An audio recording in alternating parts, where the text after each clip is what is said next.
오늘은 우리 교단이 제정한 6.25 민족 화해 주일입니다. 역사 기록에 따르면 6.25 전쟁 때 이 북한군의 이 공세에 아주 속수무책으로 밀리고 밀려서 3개월 만에 낙동강 전성만 남았다고 합니다.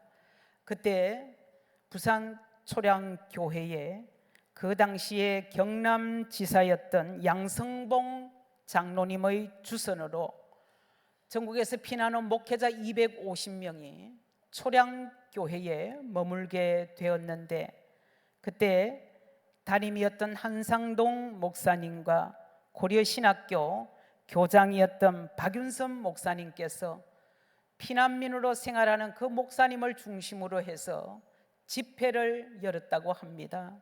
일주일 집회를 하기로 했는데 8월 30일 날 시작을 했는데 보름이 넘도록 9월 15일까지 계속 집회를 이어갔다는 것입니다. 그런데 그때 목사님께서 하나님께 통해 자복한 기도 제목은 우리가 범한 죄에 대한 진노의 칼임을 알고 철저하게 하나님 앞에 회개하며 통해 자복했다고 합니다. 그런데 여러분, 참 놀랍게도 9월 15일 날 메가더 장군의 인천 상륙 작전이 성공을 했습니다. 그리고 9월 28일에 우리 수도 서울을 수복하게 되었던 것입니다. 우리 오늘 장로님의 그 기도대로 참 애국 선열들을 우리가 참 잊어가고 있습니다.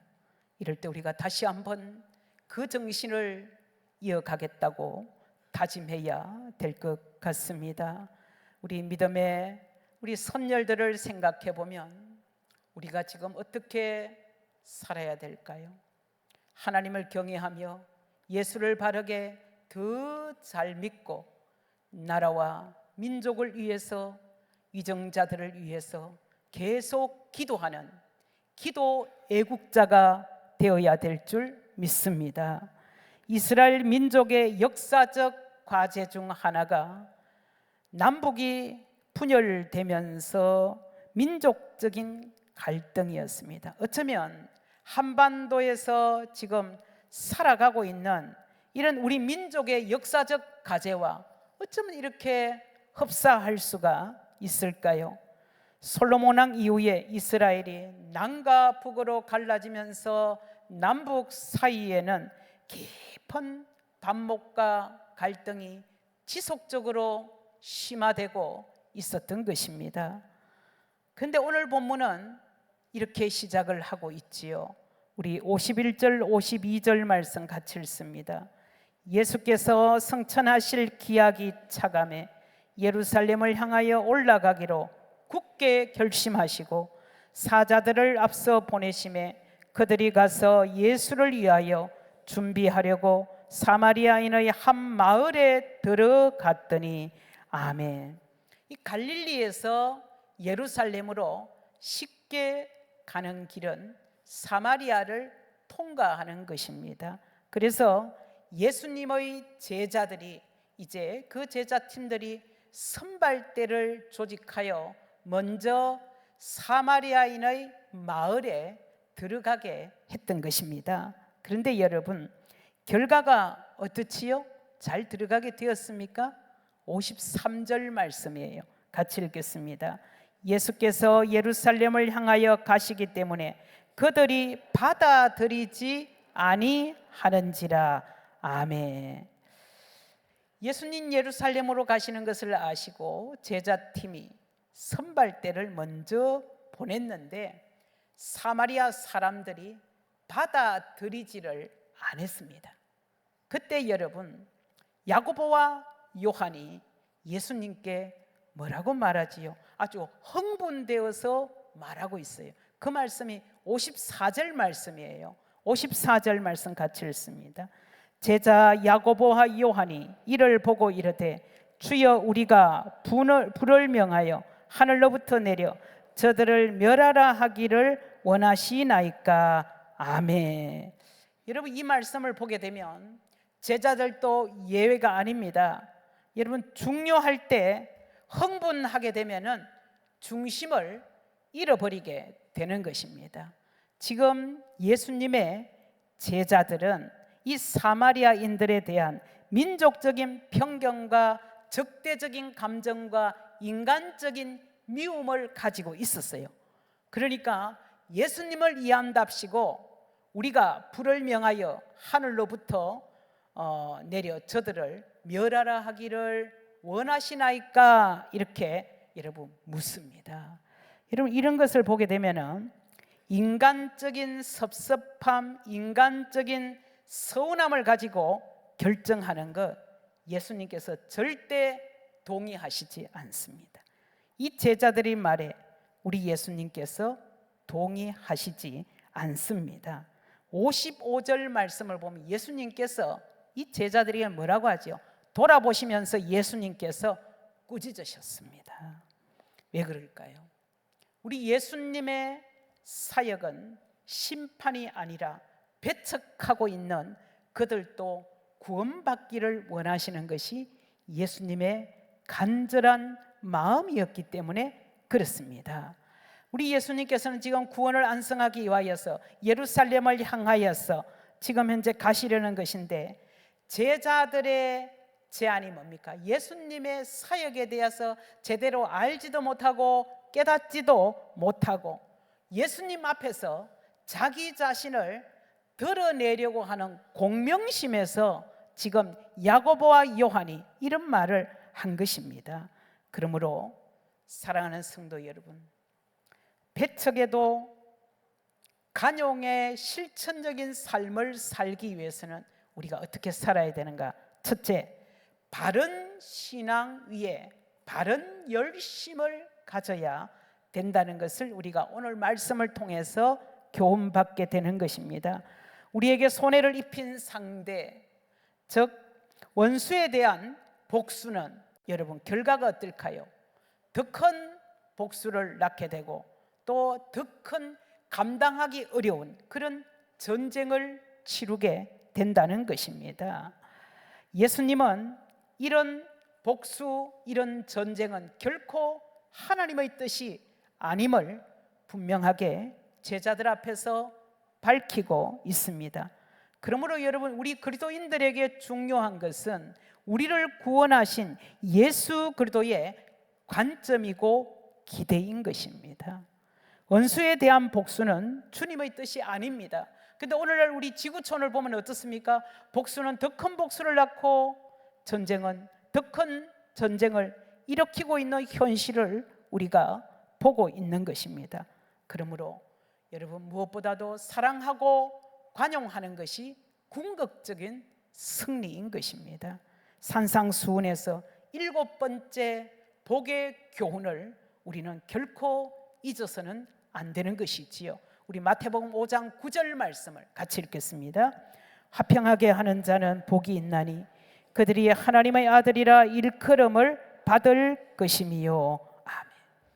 여러분 화평하게 하는 자를 우리가 눈여겨보아야 되고 화평하게 하는 자를 우리가 관찰해야 됩니다. 여러분 화평하게 하는 자는 반드시 복을 받게 되는 줄 믿습니다. 그래서 어떤 모임이나 관계에서 화평을 깨뜨린다, 이것은 주님의 뜻이 결코 아닌 것입니다. 우리가 믿는 사람이라면 주님을 따라야 되고 주님을 닮아가야 하는 것입니다. 우리 디모데전서 2장 1절 2절 말씀 같이 읽습니다. 그러므로 내가 첫째로 권하노니 모든 사람을 위하여 간구와 기도와 도고와 감사를 하되 임금들과 높은 지위에 있는 모든 사람을 위하여 하라. 이는 우리가 모든 경건과 단정함으로 고요하고 평안한 생활을 하려 함이라. 아멘. 이 말씀에 보니까 임금들과 그리고 높은 지위에 있는 모든 사람을 위해서 여러분 기도하라는 것입니다. 우리 그리스도인들이 나라를 위해서 적극적으로 할 수 있는 것이 뭘까요? 나라의 안정과 평안과 통치자들을 위해서 우리가 기도하는 것입니다. 그리고 이 땅에 하나님의 의가 이루어질 수 있도록 우리가 기도해야 되는 것입니다. 사실 지금까지 우리는 정치 지도자들의 복이 여러분 별로 없었습니다. 정치는 그동안 우리 국민들에게 너무나 아픔을 많이 주었습니다. 지역 간의 대립과 계층 간의 갈등, 이러한 것들이 정치인들의 잘못으로 비롯된 것입니다. 그러나 여러분, 우리가 이런 상황 속에서도 우리가 절망하지 않아야 되는 것은 하나님께서 우리나라를 지켜주시고 보호하시고 이끌어 가시기 때문에 그렇습니다. 그동안 한국 교회가 나라를 위해서 많이 기도했습니다. 그리고 기도원마다 여러분 구국 재단이 다 여러분 있었습니다. 그만큼 나라와 민족을 위하여 쉬지 않고 기도했기 때문에 오늘 우리나라가 이렇게 건재하는 줄 저는 확실하게 믿습니다. 우리가 작년에도 다녀왔던 용문산 기도원의 출발이었잖아요. 근데 거기도 구국재단이 있었습니다. 근데 80년대만 해도 지붕이 없었어요. 그냥 비가 오고 눈이 오게 되면 비닐을 뒤집어 쓰고 나라 민족을 위해서 24시간 끊이지 않고 기도했습니다. 근데 제가 작년에 올라가서 보니까 이제 이렇게 지붕도 든든하게 이렇게 만들어졌더라고요. 그래서 거기서 구국재단에서 기도할 때 그 재단에 기도하러 올라가다 돌아가신 분들도 꽤 많이 있다고 제가 들었습니다. 그런데 밤 12시부터 새벽 4시까지가 그 시간 기도 맡는다는 게 참 힘든다는 거예요. 그래서 그 시간에는 주로 수도사들이 그 시간을 메꾸었습니다. 그래서 수도사들을 보게 되면 코도 울고 기도 동상에 걸리고 뭐 손발 다 이렇게 동상에 걸려서 고생하는 분들이 꽤 많습니다. 그 정도로 생명 걸고 나라와 민족을 위해서 하나님 앞에 간절히 기도 드렸던 것입니다. 그러므로 저와 여러분들도 앞으로도 이 나라를 하나님께서 이끌어 가실 수 있도록 나라와 민족을 위해서, 이정자들을 위해서 쉬지 않고 기도할 수 있는 그런 저와 여러분들이 다 되시기를 간절히 축복합니다. 두 번째, 배척에도 관용을 실천하는 삶은 우리 예수님을 보게 되면 사명을 잘 감당하는 삶이라는 것을 알 수 있습니다. 우리 예수님께서는 사마리아 땅에 불을 내려 멸하기를 원했던 그 제자들에게 우리 예수님께서는 꾸짖으셨습니다. 여러분, 이런 것을 보게 되면 우리 예수님께서는 감정에 의해서 생활하는 분이 결코 아니었다 하는 것을 알 수 있습니다. 우리 예수님께서는 사명 따라서 여러분 사역을 감당하셨습니다. 사마리아 사람들이 여러분 받아들이지 않았을 때 굉장히 섭섭할 수 있고 또 마음에 상처를 입을 수도 있는 것입니다.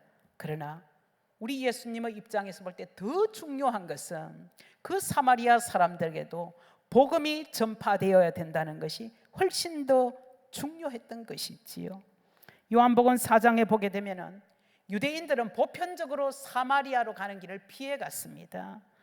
그런데 우리 예수님께서 왜 사마리아를 통과하는 것을 선택을 하셨을까요? 우리가 요한복음에서 잘 알고 있는 우리 예수님께서 수감 마을에 가셔서 거기서 참 불쌍한 한 여인을 우물가에서 만나지 않습니까? 이 여인은 죄가 많은 여인이었습니다. 그래서 사람들의 얼굴을 피해서 가장 더운 시간, 사람들이 물길로 올 수 없는 정오 12시를 선택해서 우물가에 나온 것입니다. 그때 예수님을 만나게 되었고, 예수님을 만나고 나서 예수님이 진정 메시아다 하는 것을 알게 되었고, 그는 전도자가 되었고 사마리아의 복음이 전거되게 되었습니다. 사랑하는 성도 여러분, 우리도 오늘 우리의 사마리아를 위해서 기도해야 되는데 오늘 우리의 사마리아는 어딜까요? 저는 북한 땅이 아닐까 생각합니다.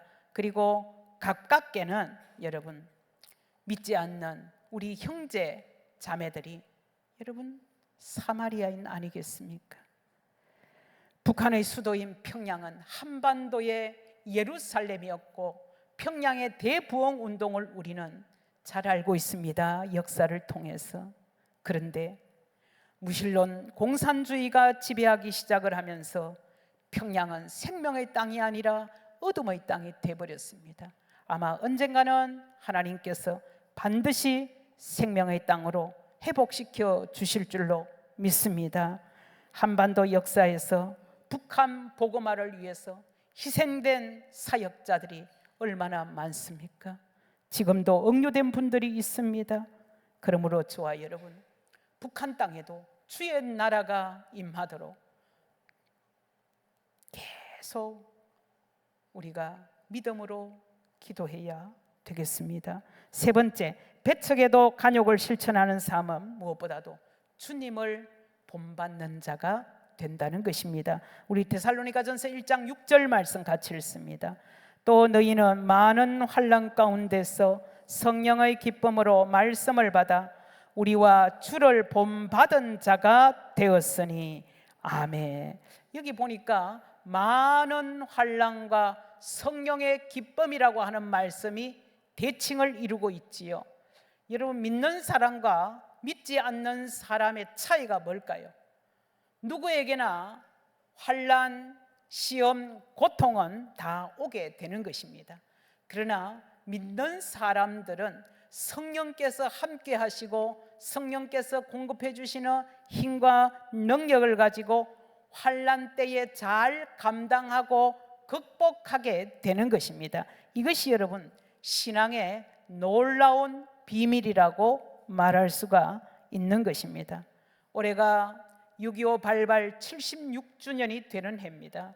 그런데 여러분 그때와 지금을 비교해 볼 때 지금 300배 우리가 잘 살고 있다는 것입니다.